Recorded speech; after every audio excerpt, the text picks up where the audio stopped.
Covio, Levo, O'Kelwell and Gwyn's, Neville and Gwyn's, Neville and Gwyn's, Quistris, Adulus, then warded in Hins, Meville or Meville and Gwyn's. Memories like voices that call on the wind, gentle the wind, whispered and tossed on the tide coming in. Gentle, oh gentle, the wind.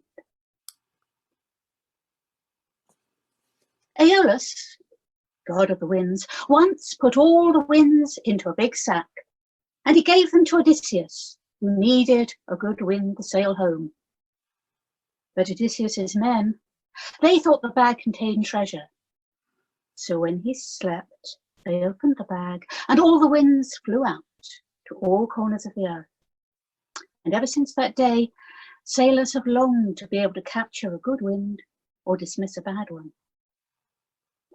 Here in Cornwall, it was once said that in Boscastle there were 3 sisters who could capture the wind, and they could hold them, and they would sell these wind charms to sailors who could take them with them, and when they needed a wind, they could loosen a knot, and the wind would be theirs to command.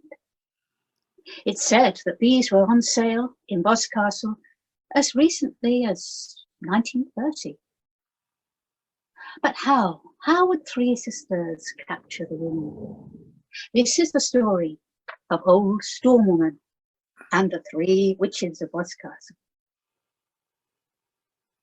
High on Bodmin Moor, there is a deep black lake, and at the bottom of that deep black lake lives old Storm Woman. She has a great cauldron, and she stirs it, and up come the thunder, the lightning, the wind and the rain. Long ago, 3 sisters decided that they would like to capture the winds. So they pinned up their hair with silver pins, and they put on their great cloaks with the hoods, and they walked. They walked up to Bodmin, high on the moor, to the deep black lake. And there they sang, Neville and Gwyn's.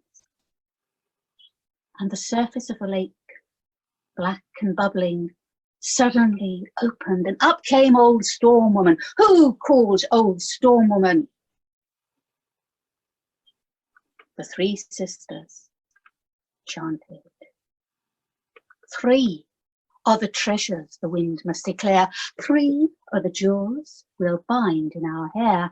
3 winds we'll hold, and their power we'll share.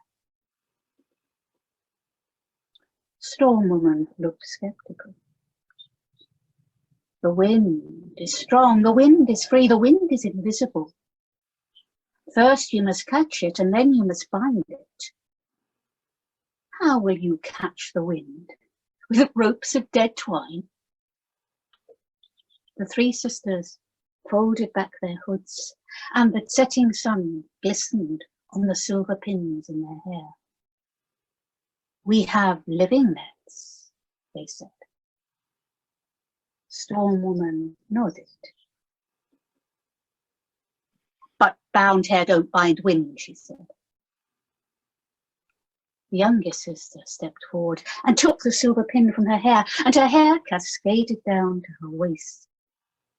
And it was like corn at harvest, golden.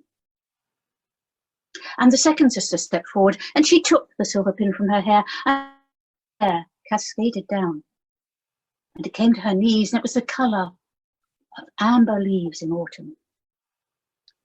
And the third sister stepped forward, and she took the pin from her hair, and her hair came down past her feet and spilled out in a pool as black as the night when there is no moon. Well, said Stone Woman, you may catch the wind, but how will you hold it? Wind scours the rock, strips the trees bare, faster than birds, thinner than air, calls nowhere home, has naught to declare. How will you fasten the wind in your hair? And the younger sister stepped forward and said, the wind does have something to declare. The wind holds memories, the memories of the smell of cut grass, the smell of crushed strawberries, the smell of new baked bread, the smell of a lover's perfume. These are the memories the wind must declare. These are the treasures the wind must declare. These are the jewels I'll catch in my hair. Seek it and keep it, enfold it and hold it, bind it and bind it. Old Stormwind looked a little surprised, but she nodded, and she scooped some water from the lake. She sprinkled it on the younger sister. You may have the south wind, she said. Then the second sister stepped forward. The wind has something else to declare, she said.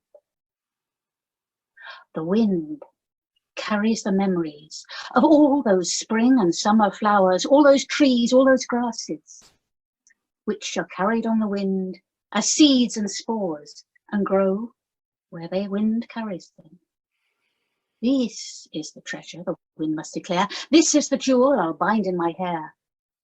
Seek it and keep it, enfold it and hold it, find it and bind it. Storm Woman nodded. She scooped some water from the lake and sprinkled it on the second sister. You may have the west wind, she said. And then the older sister stepped forward. There is one more treasure the wind must declare, she said. For the wind is our breath. Every word we speak, every poem, every song, every melody, every story is carried on the wind all round the world. This is the treasure the wind must declare. This is the jewel I'll bind in my hair. Seek it and keep it, enfold it and hold it, bind it and bind it. And Storm Woman nodded, and she scooped some water from the lake and sprinkled it on the elder sister. You have the north wind, she said. And now, all three of you, go dance in the night sky. Spread your hair like nets to catch the wind and the memories. And so they do to these days. We don't see them. We see the hanging gulls and the scattering crows, but dance they do. And every time you smell the scent of oranges, every time you blow a wish on a dandelion clock, every time you tell or hear a story, that is when another knot is loosened. Memories like voices that call on the wind. Gentle, gentle the wind, whispered and tossed on the tide coming in. Meddle, meddle and grins.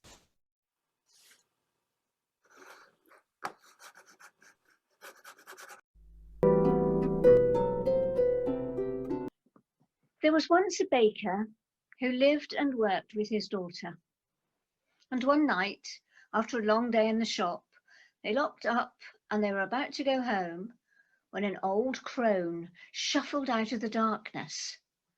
She was bent and dressed in rags, and she came close to the baker and she said, "Give me some bread." Well, the daughter, she was a selfish, mean girl, not like her father, who was kind and generous. And she pushed the old woman away and she said, "Go away, you're too late, the shop is shut. We've got nothing for the likes of you." And her father looked at her and he said, "Daughter, charity. You go back and unlock the shop. There's still some dough on the shelf, and make this good woman some bread. I'll go home and warm the house." Now the daughter was very reluctant to do this, but she did. She unlocked the shop and she went inside, and the old woman shuffled in behind her. Now the girl looked around, and yes, there was a small amount of dough, and she took it and she almost threw it into the still hot oven. She was so cross to be back in the shop. And almost immediately there came this beautiful smell of baking bread. Do you know that smell? Can you imagine it now? Lovely. The daughter couldn't believe the bread was baking so quickly. She opened the oven door, and there, lo and behold, was a beautiful crusty loaf. She lifted it out of the oven, looked at it and set it to the side, and she said, "This bread's too good for you, old woman. Get out of my shop. Get out of my shop. You're not having this. I'm selling it in the morning." The old woman didn't like this, and she put a bony, dirty finger and she pointed it at the girl and said, baker girl, bake me some bread. Bake me some bread, because soon I'll be dead." The girl looked around again, and okay, there was some more dough, a bit smaller than the one she'd used before, and she gave it a roll and she put it into the oven. She closed the oven door, and almost immediately, again, this beautiful smell of baking bread came. But this time, there was something else mingled in the smell.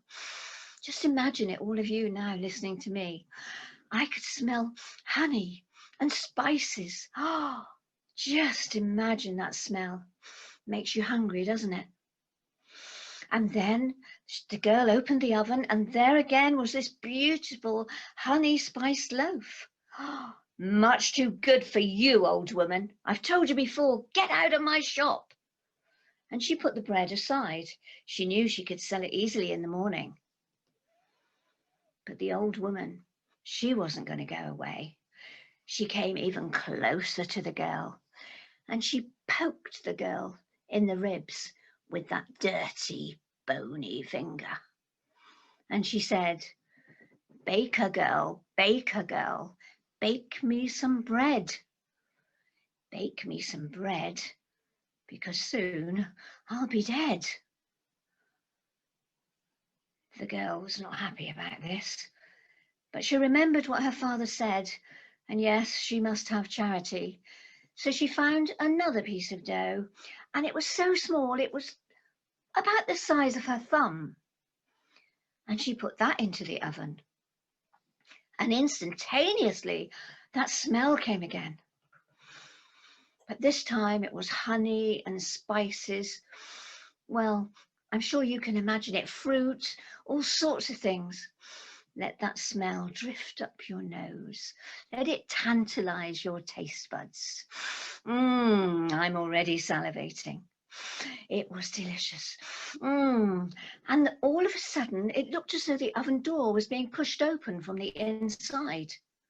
The girl pulled the oven door open, and there was an enormous loaf, so large she struggled to get it out of the oven. And once again she said, "This bread is far too good for you, old woman. You're not having any of this. I'm going to sell it. Get out of my shop." Well, this made the old woman angry.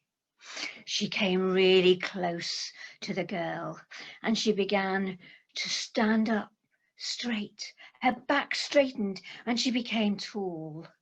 And as she became tall and stood there straight, her rags fell from her body. And standing before the baker's daughter was a beautiful spirit with shining wings. And the daughter said, "Oh, oh, oh," because she could say nothing else. And as the daughter stood there, she looked at her arms, and they were covered in brown feathers.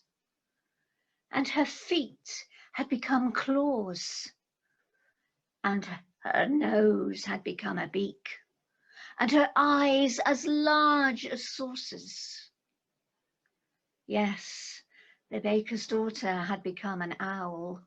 She lifted her wings, and she flew out of the baker's shop into the dark, starry night. Ooh, ooh, ooh. And that beautiful spirit also vanished into the night air. Now you know the owl was a baker's daughter.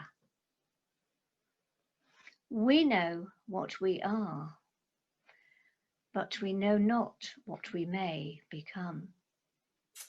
Thank you.